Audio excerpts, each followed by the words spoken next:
3 ஞானிகளைப் போல வேறு வழியாக வாழ அழைப்போம். கிறிஸ்து இயேசுவில் அன்புமிக்க சகோதர சகோதரிகளே, இன்று நாம் தாயாம் திரு அவையோடு இணைந்து ஆண்டவருடைய திருக்காட்சி பெருவிழாவை கொண்டாட திரு அவை நமக்கு அழைப்பு விடுக்கிறது.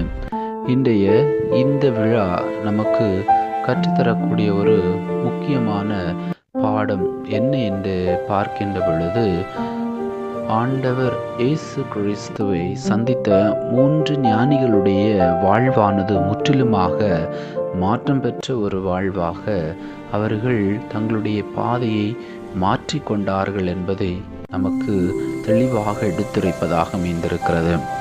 1989ஆம் ஆண்டு அமெரிக்காவில் மேரி ஜோ லாங் என்ற ஒரு கிறிஸ்தவ தாய் வாழ்ந்து வந்தார். ஒரு நாள் கொள்ளையடிக்க வந்த ஒரு இளைஞன் அவருடைய மகளை சுட்டு கொன்றான். அந்த நாளில் மேரியின் வாழ்க்கை உடைந்து போனது. தாய் என்ற நிலையில் அவள் அனுபவித்த வலி அளவிட முடியாததாக இருந்தது. மனிதராக நினைத்திருந்தால் கண்டிப்பாக கோபம் வந்திருக்கும், பழி வாங்க வேண்டும் என்ற எண்ணம் எழுந்திருக்கும், அந்த இளைஞனை வெறுத்திருக்க வேண்டும். ஆனால் மேரி வேறு வழியை தேர்ந்தெடுத்தவராக இருந்தார். முதலாவதாக அந்த மேரி அந்த சுட்டு கொண்ட இளைஞன் மீது அன்பு கொண்டவராக இருந்தார்.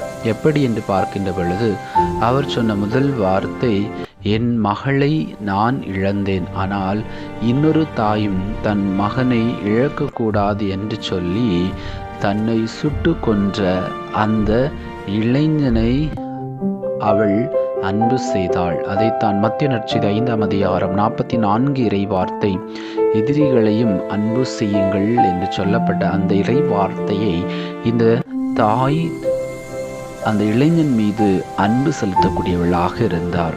இரண்டாவதாக பார்க்கின்ற பொழுது அந்த தாய் அந்த இளைஞன் மீது இரக்கம் காட்டக்கூடியவளாக இருந்தார். அந்த இளைஞன் சிறையில் இருந்தபோது மேரி அவரை சந்திக்க சென்றார். அவருடைய கண்ணீரையும் மனமாறுதலையும் பார்த்தார்.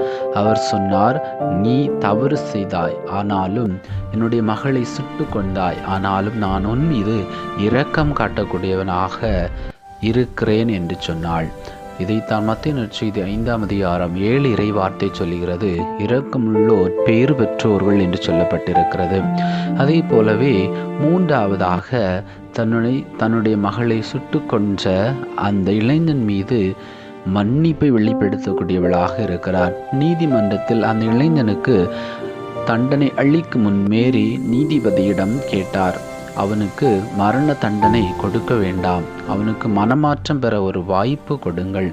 இறைவன் கிறிஸ்துவில் உங்களை மன்னித்ததை போல நீங்களும் மன்னியுங்கள் என்று எபேசியர் 4:32 சொல்லப்பட்ட அந்த இறை வார்த்தையை தன்னுடைய வாழ்விலே வாழ்வாக்கக்கூடியவளாக இருந்தாள்.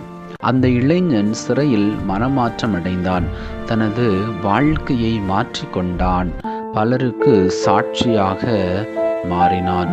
ஆம், கிறிஸ்து இயேசுவில் அன்புமிக்க சகோதர சகோதரிகளே, இன்றைக்கு நாம் விழா கொண்டாடக்கூடிய இந்த 3 ஞானிகளும் 3 பொருட்களை கடவுளுக்கு காணிக்கையாக அர்ப்பணிக்கின்றார்கள். முதல் ஞானி கடவுளுக்கு பொன்னை அர்ப்பணிக்கின்றார். இன்றைய காலகட்டத்திலே நாம் ஆண்டவருக்கு அர்ப்பணிக்க வேண்டிய பொன் அன்பு ஆகும். அந்த அன்பை அவர்கள் காணிக்கையாக அர்ப்பணித்துவிட்டு தன்னுடைய வாழ்விலே வாழ்வாக்கியவராக இருந்தார்.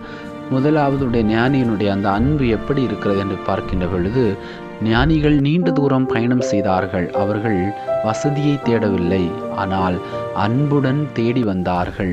எரேமியர் 29ஆம் அதிகாரம் 13 இறை வார்த்தை, உங்கள் முழு இதயத்தோடும் என்னை தேடினால் நீங்கள் என்னை கண்டடைவீர்கள். அந்த முழு இதயத்தோடு தான் அந்த முதல் ஞானி அன்புடன் தேடி வந்தார். எப்படி அன்பு என்பது சொல் அல்ல, தியாகம் நிறைந்த செயல். 1 யோவான் 3:18 சொல்கிறது, வார்த்தையால் அல்ல செயலாலும் உண்மையாலும் அன்பு காட்ட வேண்டும் என்று. இந்த அன்பை முதல் ஞானி அன்பால் ஆண்டவர் இயேசுவை காண்பதற்காக நட்சத்திர வழிகாட்டியுடன் இயேசுவை கண்டு மகிழ்ந்து அன்பை வெளிப்படுத்தக்கூடியவராக இருக்கிறார். இன்று நம்முடைய குடும்ப வாழ்க்கையிலும் இந்த அன்பு மிக முக்கியமானதாக உள்ளது. அன்பு உள்ள குடும்பத்திலே எவ்வளவு பெரிய பிரச்சனைகள், போராட்டங்கள், துன்பங்கள், வேதனைகள், கலக்கங்கள் வந்தாலும் அதை எல்லாவற்றையும் தாண்டி அந்த குடும்பம் கிறிஸ்துவை வெளிப்படுத்தக்கூடிய ஒரு குடும்பமாக, ஆண்டவர் இயேசுவை கண்டு கொள்ளக்கூடிய ஒரு குடும்பமாக, குடும்பத்திற்கு ஒரு முன்மாதிரியான குடும்பமாக வாழ முடியும் என்பதை வெளிப்படுத்தக்கூடிய ஒரு குடும்பமாக இருக்கிறது. எனவே அன்பு நிறைந்த ஒரு ஞானிகளைப் போல அன்புள்ள ஒரு ஞானியாக நம்முடைய குடும்பம் இன்று மாற நமக்கு அழைப்பு விடுவதாக அமைந்திருக்கிறது. இரண்டாவதாக, இரக்கம் நிறைந்த குடும்பமாக நம்முடைய குடும்பங்கள் இருக்க வேண்டும். அந்த ஞானிகள் இரண்டாவதாக தூபத்தை கொண்டு வந்து கடவுளை காணிக்கையாக கொடுத்தார். அந்த ஞானி அவர்கள் அரசரின் அரண்மனையே அல்ல, ஏழ்மை நிறைந்த குடிலில் பிறந்த குழந்தையின் முன் மண்டியிட்டார்கள். இரக்கம் உள்ளோர் பேறு பெற்றோர் என்று மத்தேயு 5:7. இரக்கம் என்றால் பிறரின் வலியை உணர்வது, பிறரை தீர்ப்பிடாமல் அவர்களை அரவணைப்பது, அதே போலவே தாழ்ந்தவரை உயர்த்துவது. மிக சிறியவர்களில் ஒருவருக்கு நீங்கள் செய்த போதெல்லாம் எனக்கே செய்தீர்கள் என்று மத்தேயு 25:40 சொல்லப்பட்டிருக்கிறது. இன்றைக்கு நம்முடைய குடும்பங்களிலே சின்ன சின்ன செயல்களுக்கு இரக்கம் காட்ட நாம் அழைக்கப்படுகின்றோம். குடும்பங்களிலே அதே போல சமுதாயத்தில் ஏழை எளியவர்கள், ஒடுக்கப்பட்டவர்கள், அரியவர்கள், அனாதைகள், கைவிடப்பட்டவர்கள், இவர்கள் மீது இரக்கம் காட்ட வேண்டும். பிறர் குற்றம் செய்கின்ற பொழுது, பிறர் தவறுகள் செய்கின்ற பொழுது அவர்களுக்கு இரக்கம் காட்ட, எப்படி இந்த மேரி தன்னுடைய மகளை சுட்டு கொண்ட அந்த மனித இளைஞனுக்கு இரக்கம் காட்டியதைப் போல நம்முடைய குடும்பங்களிலும் நாம் பணி செய்யக்கூடிய இடங்களிலும் இரக்கம் காட்ட அழைக்கப்படுகின்றார். இரண்டாவது, அந்த ஞானி வெள்ளை போலும், அதாவது இரக்கத்தை கடவுளுக்கு காணிக்கையாக அர்ப்பணித்தார். இரக்கத்தை அர்ப்பணித்ததால் அவருடைய வாழ்வு முற்றிலுமாக மாற்றம் பெற்றதாக அமைந்திருந்தது.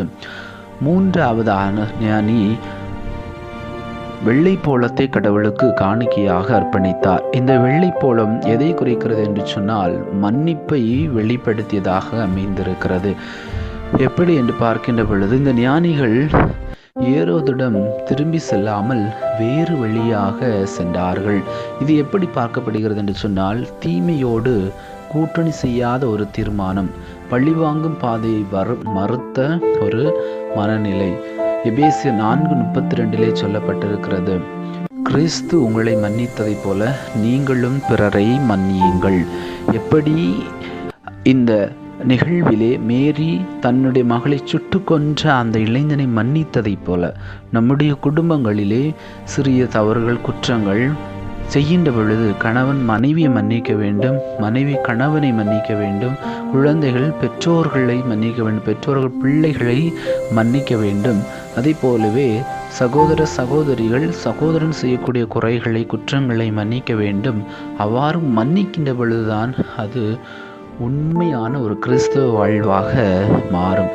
இந்த ஞானிகள் மூவருமே ஆண்டவர் இயேசுவிடம் காணிக்கையை அர்ப்பணித்ததோடு மட்டுமில்லாமல் இவர்களுடைய வாழ்வு அன்பு நிறைந்த அந்த பயணமே ஒரு அன்பு நிறைந்த பயணமாக, அந்த பயணமே ஒரு இரக்கம் நிறைந்த பயணமாக, அந்த பயணமே ஒரு மன்னிப்பின் பயணமாக இருந்தது. ஆண்டவர் இயேசுவை சந்தித்த பிறகு முற்றிலுமாக அவருடைய வாழ்க்கை மாறி அவர்கள் தீமையை நோக்கி பயணிக்காமல் ஆண்டவர் விரும்பக்கூடிய அன்பு, மன்னிப்பு, இரக்கம் போன்ற 3 பொருட்களை இயேசுவுக்கு காணிக்கையாக கொடுத்தார்கள். அவ்வாறு அவர்கள் தங்களுடைய வாழ்வை மாற்றி வேறு வழியாக கடவுளை புகழ்ந்து கொண்டே சென்றார்கள். ஆம், கிறிஸ்து இயேசுவில் அன்புமிக்க சகோதர சகோதரிகளை, இன்று நாம் ஆண்டவர் இயேசுவினுடைய திருக்காட்சி பெருவிழாவை கொண்டாடுகிறோம் என்று சொன்னால் நம்முடைய வாழ்வு எப்படிப்பட்ட ஒரு வாழ்வாக இருக்க வேண்டும் என்று சொன்னால், பொன் என்பது அன்பை வெளிப்படுத்தக்கூடியதாக இருக்க வேண்டும். தூபம் என்பது இரக்கத்தை வெளிப்படுத்தக்கூடியதாக இருக்க வேண்டும். வெள்ளைப்போளம் என்பது மன்னிப்பை வெளிப்படுத்தக்கூடியதாக இருக்க வேண்டும். இந்த 3 முக்கியமான பண்புகளையும் ஆண்டவர் இயேசுவை அன்றாடம் நாம் திருப்பலின் வழியாக சந்திக்கின்றோம். நற்கருணை உட்கொள்கின்ற பொழுது சந்திக்கின்றோம். இறைவார்த்தை படிக்கின்ற பொழுது சந்திக்கின்றோம். பிற மனிதர்களை சந்திக்கின்ற பொழுது ஆண்டவரை நாம் பார்க்கின்றோம். ஏழை எளிய மக்கள், ஒடுக்கப்பட்டவர்கள், அனாதைகள், கைவிடப்பட்டவர்கள், இந்த மனிதர்களை எல்லாம் பார்க்கின்ற பொழுது அவர்களில் இயேசுவை நாம் பார்க்கின்றோம். அப்போ இந்த செயல்களில் எல்லாம் இயேசுனுடைய அன்பை நாம் வெளிப்படுத்த வேண்டும், மன்னிப்பை வெளிப்படுத்த வேண்டும். இரக்க செயல்களை வெளிப்படுத்துகின்ற பொழுது நம்முடைய சந்திப்பு ஒவ்வொரு நாளும் அன்றாடம் நம்முடைய குடும்பங்களிலே, பணி செய்யக்கூடிய இடங்களிலே, நாம் வாழக்கூடிய இடங்களிலே மாற்றத்தை ஏற்படுத்துகிறதா என்று சிந்திக்க இந்த இறைவார்த்தை வழிபாடு நமக்கு அழைப்பு விடுக்கிறது. அவ்வாறு மாற்றத்தை ஏற்படுத்துகின்ற பொழுது நாமும் அந்த 3 ஞானிகளைப் போல வேறு வழியை, அதாவது கடவுள் விரும்பக்கூடிய அன்பு, இரக்கம், மன்னிப்பு போன்ற 3 பண்புகளை வாழ்வாக்கக்கூடியவர்களாக மாறுகின்ற பொழுது இந்த ஆண்டவர் இயேசுனுடைய திருக்காட்சி பெருவிழாவிலே நாமும் அந்த 3 ஞானிகளைப் போல மாற முடியும். எனவே இந்த நாளிலே சிறப்பாக நம்முடைய வாழ்வு அன்பு, இரக்கம், மன்னிப்பு போன்ற 3 பண்புகளை கொண்டு ஒரு வாழ்வாக அமைந்திருக்கிறதா? அவ்வாறு இல்லை என்று சொன்னால் இந்த நாளிலே நாம் எந்த வழியிலே தவறாக சென்று கொண்டிருக்கிறோம்? நம்முடைய பாதையை மாற்றி இயேசு விரும்பக்கூடிய இந்த 3 பாதைகளையும் 3 பண்புகளை நம்முடைய வாழ்விலை வாழ்வாக்கி வேறு வழியாக ஆண்டவரை சந்தித்து அவரை போல மாற தேவையான 3 ஞானிகளைப் போல மாற தேவையான அருள் வேண்டி இதனாலே இறைவன் நோக்கி மன்றாடுவோம். எல்லாமல்ல இறைவன், தந்தை, மகன், தூய ஆவி உங்களை நிறைவாக ஆசீர்வதிப்பாராக.